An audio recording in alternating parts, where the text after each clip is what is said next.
What we have now is failure. Never you reinforce. Welcome back once again. Wonders never cease to end in this particular political space. As we speak, Shettima went as far as making statements regarding Igbo presidency. Ever since Peter Obi joined the ADC and joined them in this particular recent protest they held in INEC, stating that democracy must be upheld, that INEC should stand as intermediary between political parties and the masses, and that the masses' vote will count. Because when you look at the trajectory of INEC recently, you begin to, ask clear questions if they are actually competent to carry out this 2027 general election, if they are not partisan and if they are not one-sided. Look at it. INEC went as far as standing firm on the day of recognition of David Mark as the ADC chairman and Secretary Ariboshola recently. Now, coming back to state that they are no longer recognizing them, it shows a foul play of political space that the APC is actually fueling on the INEC. And a lot of persons stated that INEC is now turning to be partisan. And ever since Peter Obi made that particular appearance, that has always been a thorn in the neck of the APC that led Shettima to start comparing Peter Obi with the likes of Dave Umahi and the likes of Rocha Sokorocha. That made him to make statements regarding Igbo presidency. Sincerely speaking, there is no smoke that is going to come out without an attempt of fire in depth. And it is obvious for Shettima to make this statement regarding Igbo presidency. They have now, he has now nurtured it within their minds. And when you see these politicians he mentioned, I'm going to play the video, you understand that these politicians are actually working for their own interests to actually clink Igbo presidency ahead of Peter Obi. I'm going to be showing you what he stated without wasting much of your time. I'll also show you clearly what Obasanjo recently came out to state clearly, that Bola Ahmed Tinubu has failed as a matter of urgency. He has made a lot of persons to lose their workplaces. He has brought hardship. He has done a lot of things. I will play the video shortly for you to hear what he stated. But before I do that, listen attentively to what Obasanjo has stated recently regarding Bola Ahmed Tinubu. And when we come back, we'll continue. The point is this: when you have an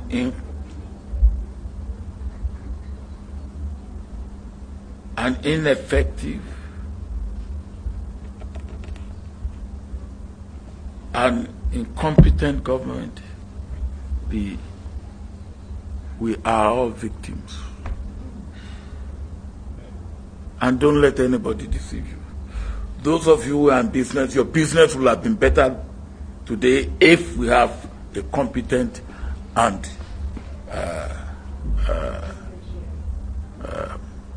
effective and performing government. It will have been. As I said, giving excuse, we met many challenges.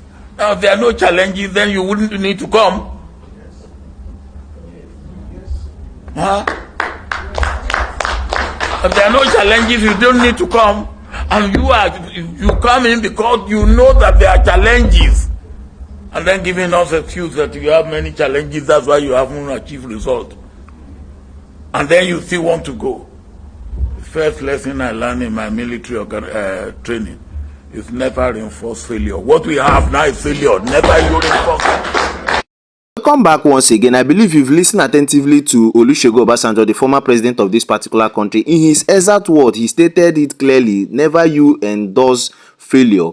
That you have actually made promises to Nigerians, telling them this and that. You are going to make what we call renewed hope agenda and all of that. Yet nothing has actually happened, and you want to return. And Obasanjo sent a message clearly to Bola Ahmed Tinubu and the masses that no one should actually welcome failure the second time. And it is clear. Look at the promises Bola Ahmed Tinubu made. Frankly speaking, none has been achieved. And Obasanjo in his exact words stated it clearly, which you heard, that if you actually stated you inherited problems probably from the last administration, then you came to solve them, not to infringe them the more, because hardship has actually eaten deep into this particular country. And that is the more reason why in his exact word he stated that even Tinubu, even thinking of coming back for a second term, should be considered a serious crime against the Nigerian people. Honestly, let alone trying to destroy Nigeria under multiple party democracy. In furtherance, he also stated it clearly that Tinubu has failed, his incompetence, has made many businesses to buy. Don't let him come back in second tenure. That is what he stated. Now, see if that is not enough, I'll play the video shortly now for you to hear how Kashim Shettima now came out and started stating that Dave Umahi, Rocha Sokrocha are even far better than Peter Obi. Listen attentively to him. When we come back, we'll wrap up. In a multi-ethnic, multi-religious polity like ours, nobody can bludgeon his way to power through deceit, lies, intimidation, threats, and blackmail. You get to power by building bridges, by reaching out. I am for the emergence of a Nigerian president of southeastern extraction to heal the wounds of the civil war. But the modus operandi adopted by the delusional obedient crowd is condemnable, and it will take them nowhere. Shehu Musa Adwa crisscrossed the whole of this nation building bridges. And when he defeated the late Lateef Jakande in Lagos, and Lateef Jakande invited him to a contest, to a popularity contest along the streets of Lagos, he retorted by saying that, go for that contest with Dapo Sarumi. Because it was Dapo Sarumi and co. It was the likes of Dapo Sarumi and Bola Tinubu that delivered Lagos during the presidential primaries to the late Shehu Musa Adwa. I believe, even in the southeast, there are better qualified people to rule this nation than Gringori. Honestly, I dare to mention my friend Owele Rochas Anayo Okorocha. He was born, bred, buttered, and toasted in the north. He speaks Hausa with local fluency. He made his money in the north and in Lagos, and he's at home in all parts of the country. We have Deb Umahi. Yes, you can call him a provincial politician, but there is no governor in the southeast that has performed better than Deb Umahi. Go to Ebonyi and see the roads constructed by Deb Umahi. Then you will come to appreciate this great son of Africa. Then come back once again. You listen attentively to Kashim Shettima and the statement he made regarding Peter Obi. There is no time they will always often gather without naming or calling Peter Obi's name. That is to tell you that whatever Peter Obi is doing is actually a tongue on the flesh. And look at it. Look at his exact word, that Peter Obi is not the best that we in the South can offer. He is not even close. All this emotional blackmail from his online mobs will not change that fact.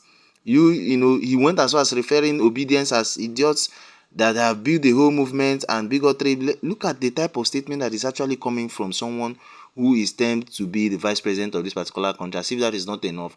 These are the people that came out in the last presidential campaign period, as at 2022, and promised Nigerians, made a lot of promises. Particularly Kashim Shettima stated that he will make sure he reduces insecurity while Bola Tinubu will look and reform the economy. Yet these both units are actually nothing to write home about. The security in this particular country is nothing to write home about. The economy is definitely derailing. Is derailing. Yet these same persons want to come back. That is the more reason why you look at the futures of tomorrow being the youth, city boy movement and all these movements. You begin to ask yourself, what on earth is even giving these people the temerity to actually say Bola Tinubu should come back? Look at the likes of Olusegun Obasanjo, the former president of this particular country. He has seen that yes, that this man has failed. It is obvious. It is even clear to the blind. That is what is it. Now Kashim Shettima is actually coming and stating the obvious. So if you don't call Peter Obi's name, you will not actually make your points. Adding Peter Obi with Dave Umahi or probably Rocha Sokrocha or placing them ahead of Peter Obi is an insult to Peter Obi's integrity, because Peter Obi has the trajectory of being a very plain, clear and loved politician in this particular country, especially in the southeastern region. You don't even compare these people together. Not at all. Not at all. So Peter Obi at the end of it, decided to listen attentively to all these things, this jargon, Kashim Shettima was stating, and he went as far as, he was spotted in a gym, as you could see on your screen. He was spotted there making and preparing himself to clinch on this particular position. I decided to bring all of this to your view. What is your take towards what Olusegun Obasanjo has stated and what Kashim Shettima has stated? It is obvious that if you look at this Igbo presidency he made mention about, it actually have their plans, they actually have their hidden agenda. We will continue to often bring information regarding all the political scenarios in this particular country. If it's your first time meeting the channel, do it off doing the subscribe button, turn on the notification bell, and click on the like button so you always get information promptly when we drop them here. Thanks for watching. React on your view towards what Kashim Shettima has stated and what Olusegun Obasanjo has stated regarding Bola Ahmed Tinubu's administration. Enjoy the rest of the video.